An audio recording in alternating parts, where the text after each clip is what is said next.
quickly. In this last 45 minutes, what I'm going to do is spend about 20 minutes just saying a little bit more about the Industrial Revolution, and then last of all talk about the enormous consequences of the Industrial Revolution between 1800 and now. And so the important thing that I was emphasizing about the Industrial Revolution is that it actually consists of a whole host of changes in Britain in this period. There's this Industrial Revolution, there's an agricultural revolution in the countryside, there's a demographic revolution, and then there's a transport revolution as well. And I emphasized in particular textiles, and it turns out that the lessons for textiles are very similar to the lessons in the rest of the industrial sector. There's a bunch of small-scale garage mechanics who largely launch the Industrial Revolution. The second thing that's important is that they actually earn relatively little from this process. And one way that that shows up is that in, say, the 1870s, we have evidence from wills on who the richest people in Britain were at that date. And in that period, textile entrepreneurs are something like 3 or 4% of the richest people in England, even though the textile revolution increased the output of the economy by about 50% over this period. And so they just don't make a lot of money. It's a hyper-competitive industry. Even the biggest textile entrepreneurs are still relatively modest people. It turns out that 2/3 of the wealthiest people in England at the end of the Industrial Revolution are still the landed proprietors. And even though land is decreasing very rapidly in relative value, it's the old landed classes actually do just as well from the Industrial Revolution as the new entrepreneurs. And so this suggests that you can't really explain the Industrial Revolution as a response to better incentives. The incentives for innovation are actually still pretty poor within the economy, though it is actually the case that people, as I say, are motivated by this desire for wealth and fame in this period. And so the lessons then for textiles, it's small scale, it's unconnected, essentially, with the bigger scientific movements of the age. You can't explain it through the scientific revolution. Almost everyone who's involved in this does not have any serious scientific training. It's a ground-up movement in this period, and the puzzle is why the economy can be so dramatically transformed by this process. In the case, if we had time and went down and looked at the steam revolution, again, the Newcomen engine, the first significant modern steam engine, which is developed about 1705, is developed by a local craftsman in the southwest of England, who again has partners who are glaziers, others that he pulls into this enterprise. And they actually develop a very effective steam engine, which, interesting then, has this one big drawback, that it's incredibly greedy in terms of the amount of power that it needs. It's economically not very useful anywhere except where there's incredibly cheap power.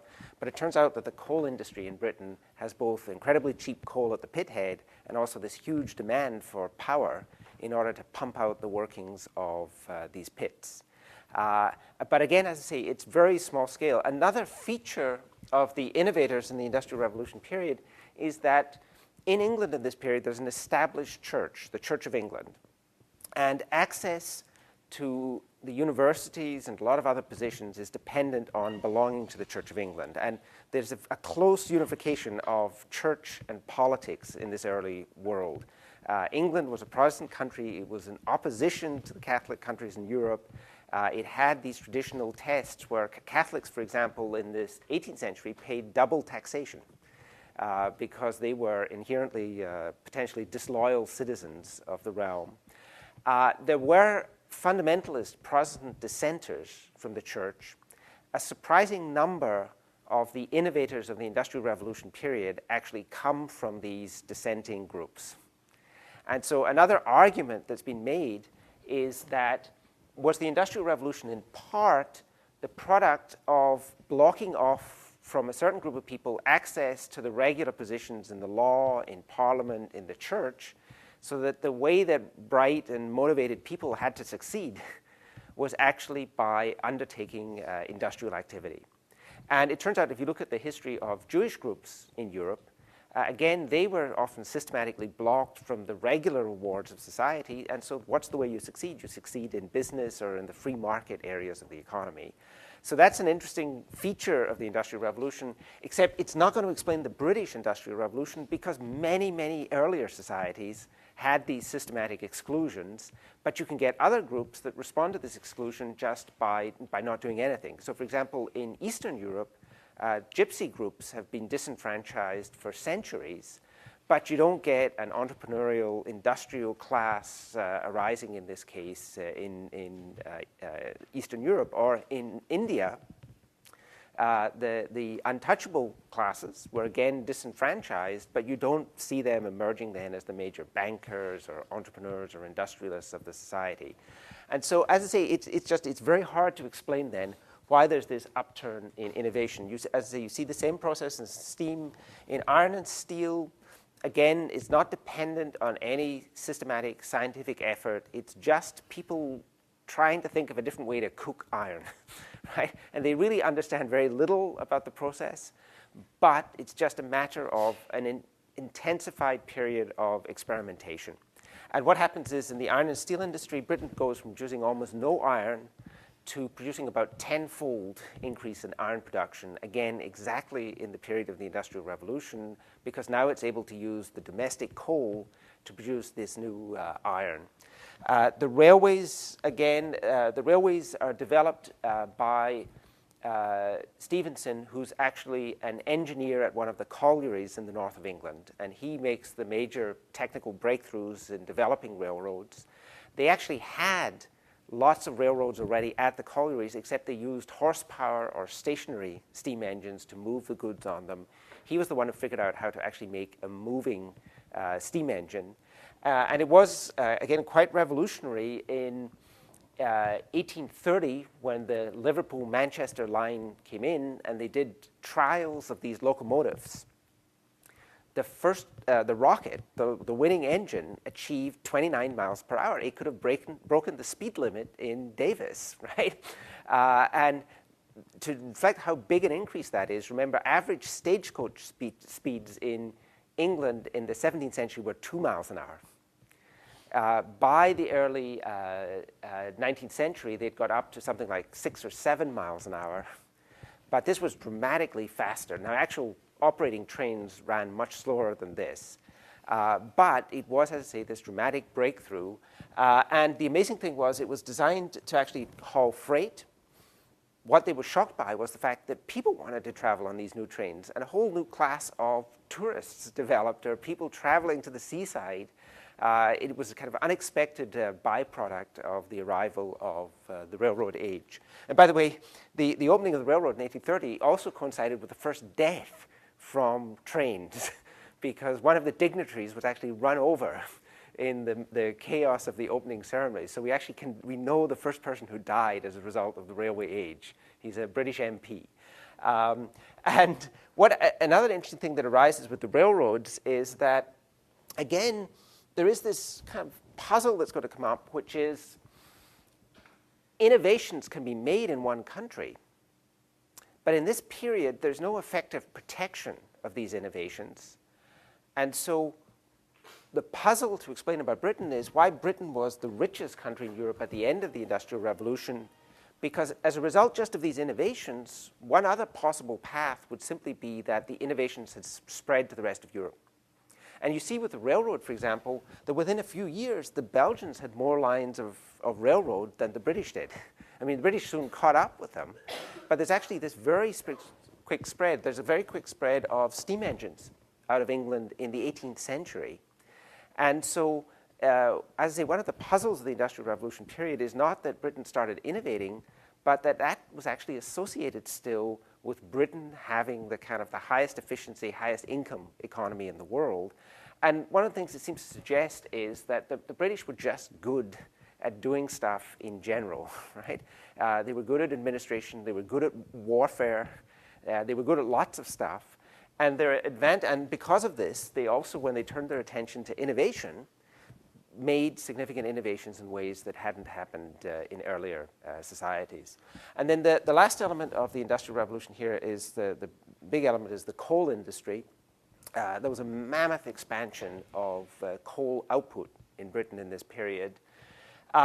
Again, it's not clear why that particularly benefited England, because that coal was shipped, say, from the northeast, where one of the major coal fields was, down to London. You can ship it just as easily to Amsterdam. The coal owners, again, made very little money, the owners of the mines. It was a very competitive industry. Average rents were about 10% of the price of coal at the pithead. It's not like the modern oil industry, when you can have 50% or more of the price of the oil can represent the rent to the owners. And so again, you actually, in this industrialization, you don't get the production of great fortunes, again, because of the competitive nature of the industry. By the way, this shows up in terms of the structure of modern university system in Britain. There's only one private university in the whole of Britain. The rest are all state-supported. One of the reasons for that is there were very few very, very rich entrepreneurs in Britain. Whereas in America, things like Chicago University is founded by the Rockefellers. There's Rockefeller University in New York. Duke is the result of a tobacco baron. Coca-Cola has, what is it? Forgetting now which one it is, in Atlanta. But you actually see these great fortunes being produced in early American industrialization. You don't see this in the Industrial Revolution. It's a very competitive revolution without these huge fortunes being produced. And so that's the pattern here. And as I say, the crucial question that we're left with is, was this a dramatic change in the nature of the world, or was it just a continuation of what had occurred before?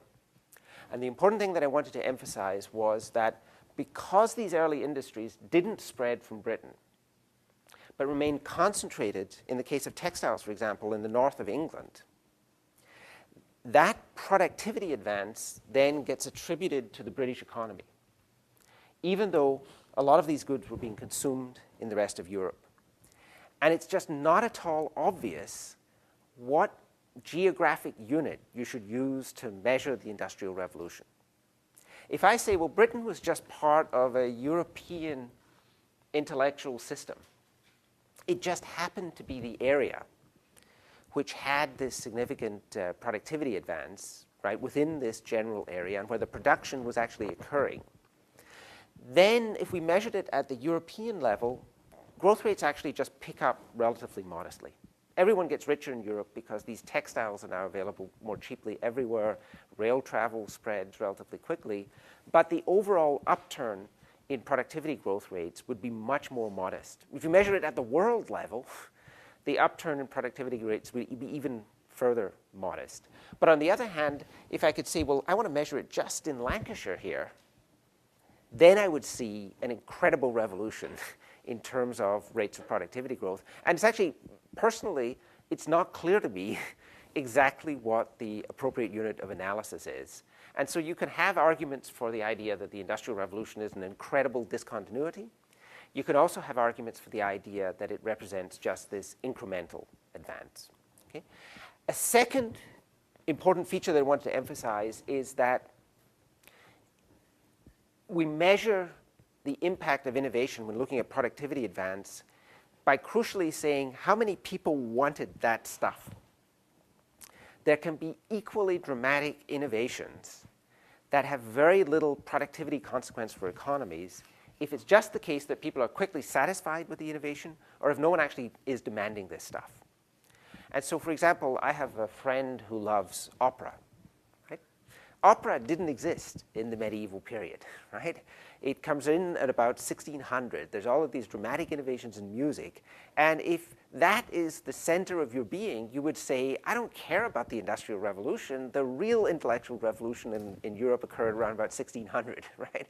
If you think of piano music, for example, that didn't exist earlier on. There's this whole development of the modern piano. There's all the symphonies, the other stuff that comes with that. If you think of the arts, there are incredible revolutions in how good they are at representing the human figure in this period.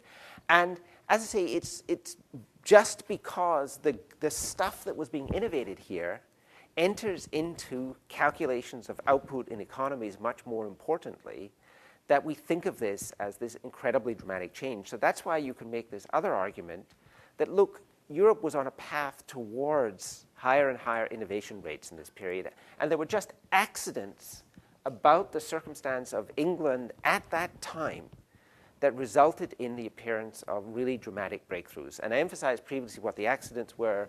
The accidents were that it turns out that England could secure from the Americas an incredibly cheap supply of cotton in this period. This was not, the revolution in spinning here was not the first mechanization of spinning. In the 17th century, the Italians mechanized silk spinning.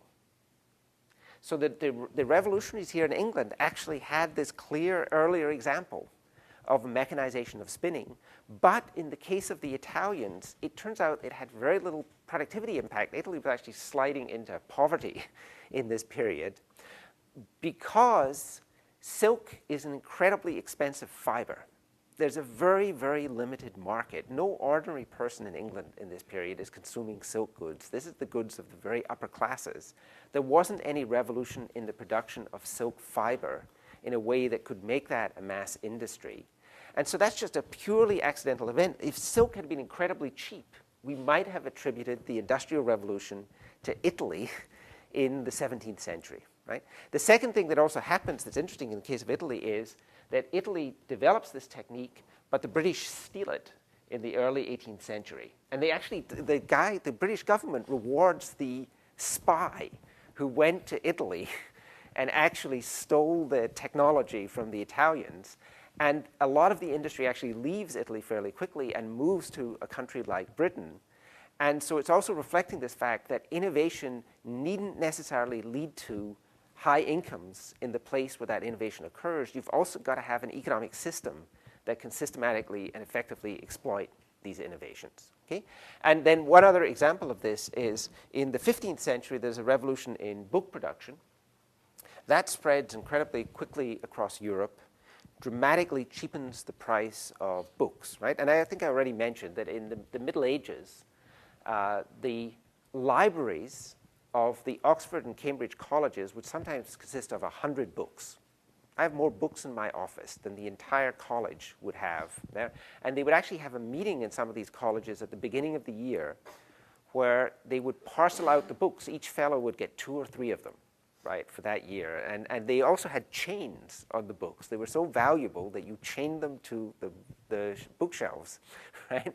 And the fellows actually would often use the books in order to raise money. They would pawn them in order, because they were good surety for debts. They're so valuable at this time. Students would rent 10 pages of a book at a time if they were studying in a class. In places, universities like Paris, there were actually copying services where you could go and get the next 10 pages of the textbook, but then you had to return it a week later and then borrow the next 10 pages. So that there was this incredible revolution in books. Books became incredibly cheap. If we took a city like Nuremberg, which is a center of early book production, and measured the productivity advance at that place, we might again, in the 16th century, find productivity growth rates that were characteristic of the Industrial Revolution. The problem, though, just was that there's just a very inherently limited demand for something like books in this world. And so that's why the book here makes the argument that the Industrial Revolution is a culmination of a gradually increasing rate of innovation where there's a lot of accidental events that coincide. And one way that this shows up is that, as I say, the Industrial Revolution is associated with these other revolutions. One of them is the Agricultural Revolution, where after centuries of very little happening, British agriculture somehow produced higher yields and greater output per worker in order to feed, partly at least, some of this growing population of Britain in the Industrial Revolution period. And the interesting thing is that that agricultural revolution is done by completely different methods. It's just small-scale farmers figuring out better how to do stuff. And it's really a wide kind of social movement that's occurring in the countryside. It's not at all as dramatic as an industry, but it does represent also an unusual rate of improvement in productivity. But that's really an incremental improvement on what had come in the years before. And then you've got this third thing, this demographic revolution. And the question just is, why did God, looking down, say, okay, I'm going to take this tiny part of Europe, I'm going to give them an industrial revolution, and what the heck, let's throw in a population explosion as well, right? Even though it's completely unconnected with the events of the Industrial Revolution, because what's happening is out in the rural areas, more children are being produced, population is swelling, it's really not connected, and it's also happening across all social classes, right? So it's not just that the workers now have more opportunity to support themselves. The middle classes, the upper classes, they're all experiencing this increase in fertility. And it turns out that there's interesting connections between these events, because one of the things that this revolution did was it increased the size of cities, right? This new population was moving into cities.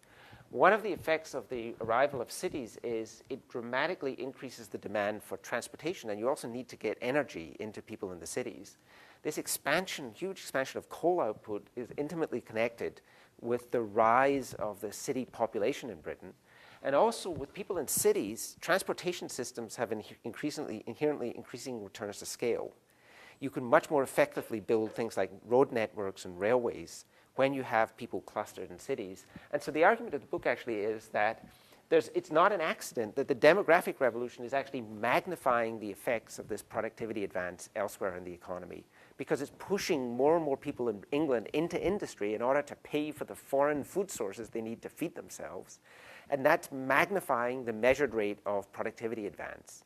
And that if you took away that population increase, the rate of productivity advance in the British economy would actually decline quite significantly in this period. And again, it's just emphasizing that there was an increased rate of technological advance, but that these other events happen to kind of coincide and magnify this.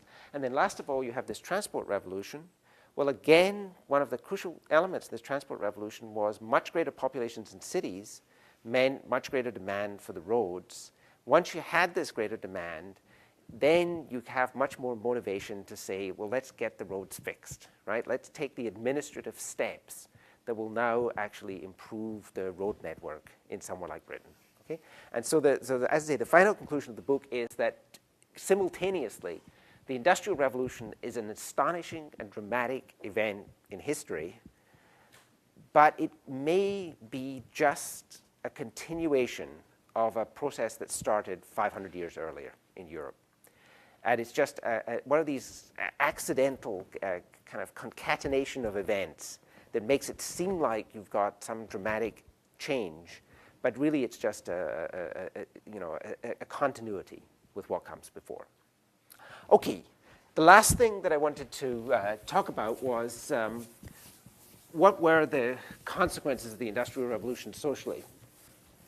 And here we're very short on time, so I just want to emphasize really one astonishing feature of the Industrial Revolution, which is that there's a widespread tendency to think that economic growth has to disadvantage the poor, that there's a trade-off between faster rates of growth and declining welfare for poor people, and that you've got to make this choice between growth and equality.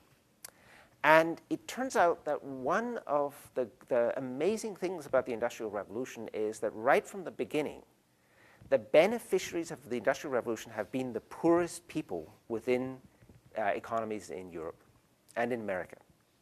For some reason, the Industrial Revolution has been a great equalizer in incomes. Incomes were much more unequal in societies like England before the Industrial Revolution than they were afterwards.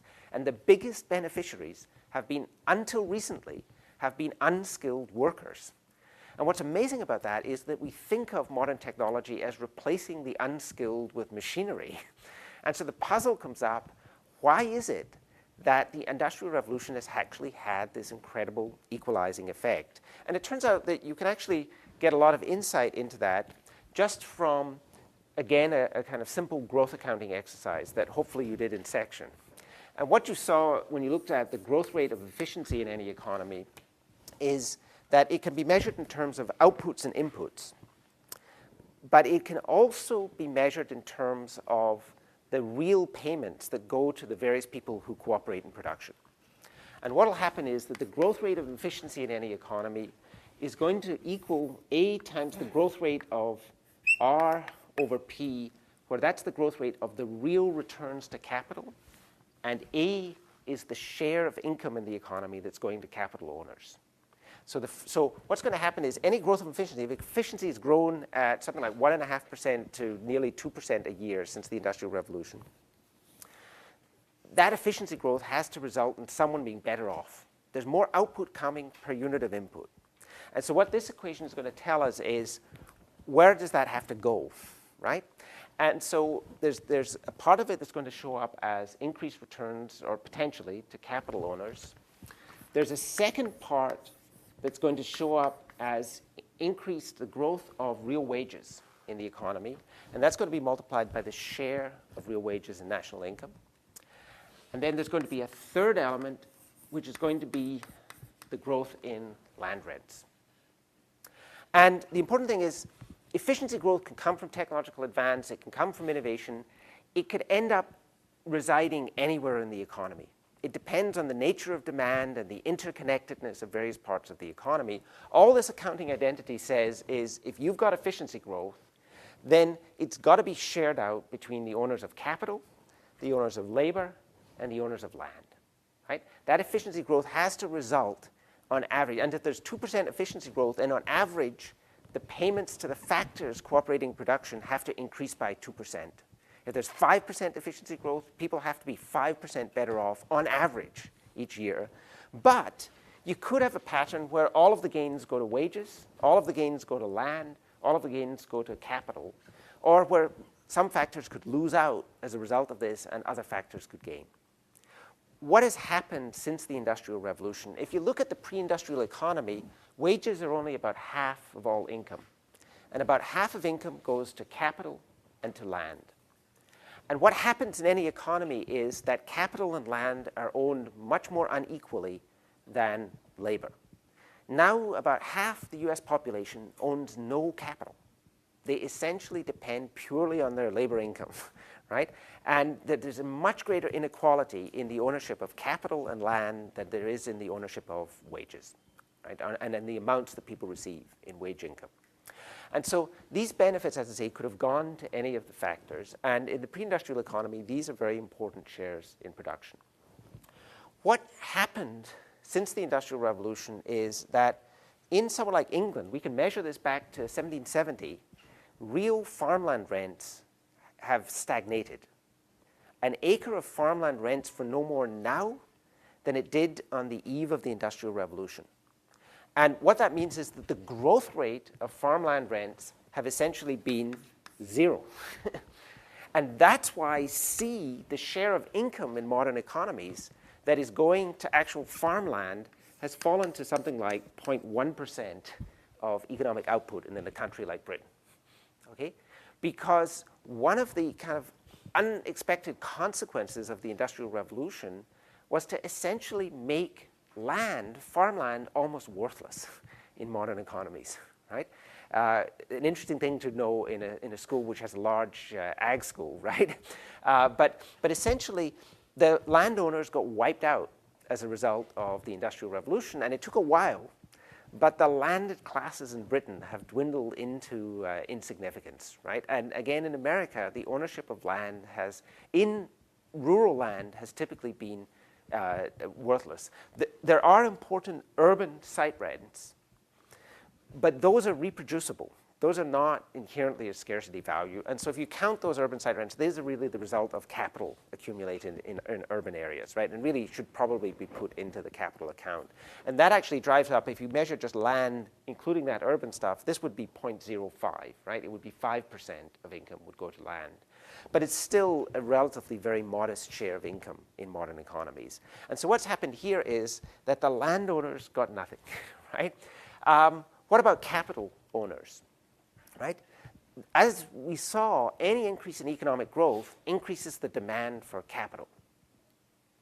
But the other amazing thing about capital is you can increase the supply of capital very easily. Capital is just stored up output in economies. And what has happened is that as incomes have gone up, the real return on capital has not increased. In fact, if anything, it's decreased somewhat since the Industrial Revolution. Capital can now be had at something like a 3% return for the safest investments it's about that rate, slightly higher on the eve of the Industrial Revolution. And so this number, again, essentially you can regard this as being also 0.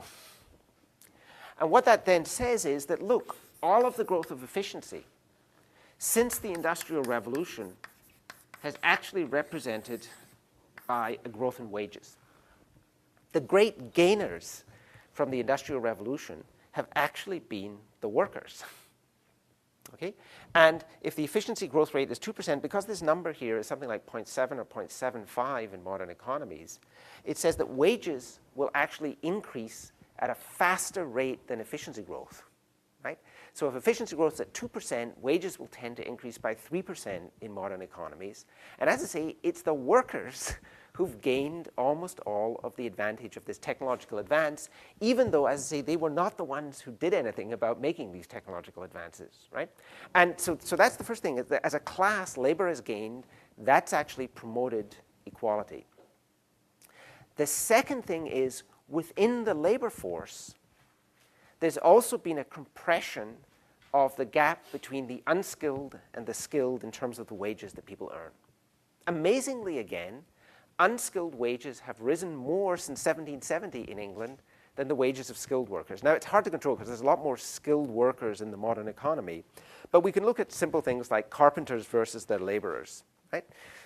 And since 1770, laborers in the building industry have had more wage increases than carpenters have, right? There's actually been a narrowing of that skill gap. So not only did labor gain all of the benefits of modern growth effectively, unskilled workers were the biggest beneficiaries of growth since the Industrial Revolution. There is a lot more capital now, but it's not earning per unit of capital any higher return. There isn't any more land, but the real returns on land simply haven't increased. And so that's why this growth has actually benefited labor. And so the interesting feature of modern growth is that it's all good, right? There never was any trade-off. There never was, at least at a large-scale level, any kind of dispossessed group in terms of the Industrial Revolution. Question? Thinking about you saying that the land became virtually worthless in terms of the rent, but it would probably still have the same abilities to support the people who were on it, right? I'm thinking about how people got more money, and that certainly seems like they became better off. But I know in certain regions of the United States, people lost their land. That was how they supported themselves without much money before. Right. And some of those people are now still working in coal mines in the United States without the same means to support themselves. Right. So the question that's being raised here is there are lots of small farmers in any society, and they can lose out as a result of an industrial revolution if real land rents are not increasing and farm prices are not improving. And so the important claim here is it's not that there weren't any isolated particular groups that lost out as a result of these gains. There's a lot of the poor people in America are now in rural areas, right? But just if we look at it as kind of broad social classes, right?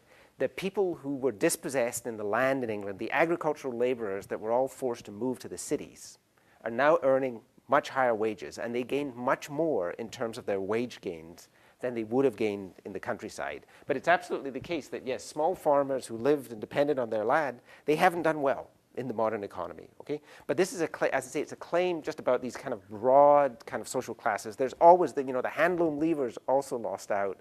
The framework knitters may also have lost out. But just as a kind of a general broad class, it's surprising just how well unskilled workers have actually done. Now, the question that comes up is, why did unskilled labor manage to gain so much as a result of all of this technological advance? And it turns out that even unskilled workers actually have incredible abilities relative to machines. So I have a friend who is a professor at Oxford of robot vision, okay? And it turns out he's written a whole book about how to get a robot to pick up a cup. and it turns out it's an incredibly difficult task to get machines to actually deal with real-life objects and not crush the thing or even recognize where's an edge, right? And what's the difference between the cup and the other stuff that's around it? That problem will probably eventually be solved, but it turns out that we have a huge fraction of our brain is actually devoted to things like spatial and visual abilities. I mean, we were hunter-gatherers out in the forest. We have these incredible abilities that are very hard to replicate. And it turns out then that things like McDonald's, right, they still need a person to hand you that Big Mac. Machines don't work very well in terms of the manipulation of objects still. And so that is one thing that actually has preserved humans. It's our incredible spatial and visual abilities. The second thing that people have, which is also very important, is the ability to understand other people, right? And the ability to interact with other people. And it's very important in the kind of economy we're in now, with significant economies of scale. A lot of the economy is devoted to persuading more people to buy stuff. It's a huge feature of modern economies. If you're in a world where you've got undifferentiated product, then it doesn't matter that much, right? Because there's just one price and anyone buys or they don't buy. So if you're selling wheat, you don't need a lot of wheat salesmen. But in a world where cars are produced at relatively low cost and then sold at much higher costs, there's a lot more attention that's devoted to selling and to interaction and to customer satisfaction. And again, that's an ability that even unskilled people retain in the modern world. And so there's a lot of demand still for those kinds of services. And so until, eventually the interesting question would be, can we replace all of that technologically? Already they have developed for phone interactions, people who are dealing with you are actually guided often by computer scripts. And so these scripts will actually tell them exactly what to say at every element of the conversation. And the corporation has actually got it all figured out in terms of each pathway, right? And so I actually knew someone who sold wine for a winery. And it was a convenient job for him because he was an alcoholic, right? And so he would actually talk to the customers and deviate from the script and just say, look, it's not that great a wine, it's cheap. If you want to get drunk, this is the stuff for you, or whatever. But it turns out that he figured out the script that they gave him actually worked much better. The script included things like when people would say, I don't drink. Great. How about then you buy some wine for a friend? I mean, it had every contingency built into the interaction. And they could actually do better than ordinary people in terms of figuring out how to sell stuff, how to do things. And so the only thing is you still need a person to say this, but that will not persist, right? Already now, Amazon Kindle, for example, one of the big selling points of that is that you don't have to read the book anymore. It'll read it to you. If you want it read in a Swedish voice, you just hit a certain switch or something like that, and you can have this now. And so the fear of the future would be, can this actually continue indefinitely? Or will eventually certain types of unskilled labor, they could effectively become worthless within the economy. That would then create an incredible category of social problems, right? What do you do with people who have no value in production processes? You have to support them some way. It would all have to be done through public mechanisms. How do you give people a meaning and a purpose in their life? And so the interesting thing is that up until at least very recently, it's been amazing that we haven't had to face any of these issues. And growth has been incredibly benign. But one of the fears is that with the continued advance of technology, that need not necessarily continue, right? Another example, for example, we employ a lot of people to drive vehicles around.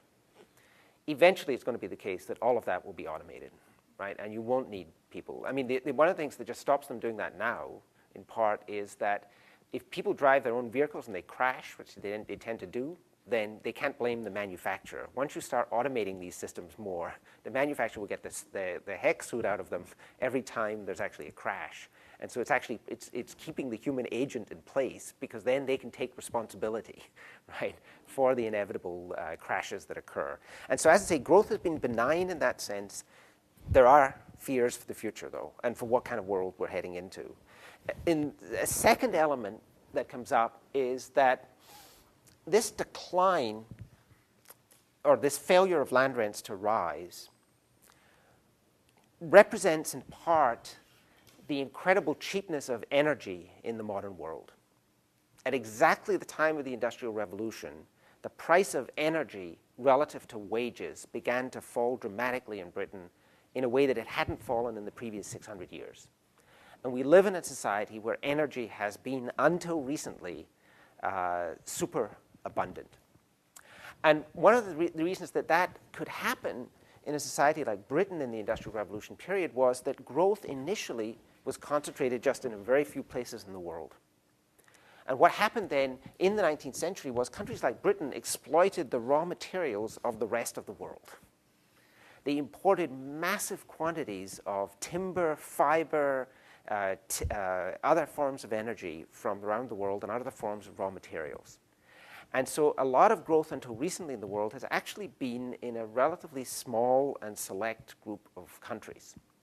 And until 20 years ago, living standards in India were still below those of Britain at the time of the Industrial Revolution. And so you had huge populations in the world which were largely unaffected by modern growth. What is now happening in both China, most dramatically, and also in India, is that now massive populations, a massive share of the world population is experiencing economic growth. And the interesting question is, will that kind of energy holiday come to an end? And will energy prices actually start to rise dramatically? And in fact, all raw material prices, because as I say, we early on had this benefit where you could exploit most of the world. And remember, Britain is this tiny fraction, like 0.2% of world area.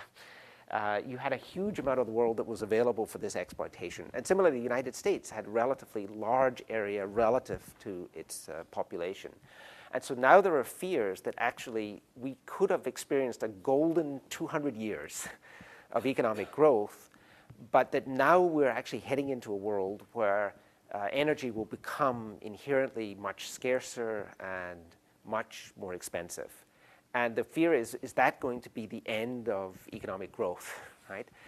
Because it turns out that our modern agricultural system, for example, depends enormously on fossil fuels in order to produce food very cheaply. You can produce food, again, by organic means.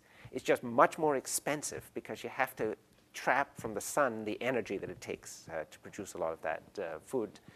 That's another puzzle that we face. The only thing that we can actually say in comfort about this is that we lived in an energy-scarce past. There are still people who live and consume at high incomes much less energy than we do. There are people in central London or in Manhattan who consume something like a third or a quarter as much energy as we do because they don't have cars, they live in smaller apartments, they live in apartment buildings more efficient in terms of cooling, they walk to places. And it turns out that economic systems are much more adaptable than people tend to think. And in fact, because we are kind of biological creatures, there's been a lot of bad things from the fact that we now have clad ourselves in vehicles and we never actually move our own bodies, we simply move the vehicle around. There are actually a lot of good things that we would welcome if we were forced to return to this energy-poor world. We'd have to live in dense, congregated cities, we'd have to live in tight urban environments, but you can actually economize enormously in terms of energy. And similarly with food, you can change to food sources which are much more energy efficient and actually relatively healthier. And so in some ways, it's a world that would not be kind to the Central Valley of California, which has been built on the premise of incredibly cheap energy sources. But again, it looks like it's something that with continued technological advance, we could still live at very high incomes, but live in a world actually which was once again energy scarce. Okay, good luck on the exam. I'll see you all on Monday. I'll send you an email update about office hours at the end of this week, and enjoy your summer. Thank you.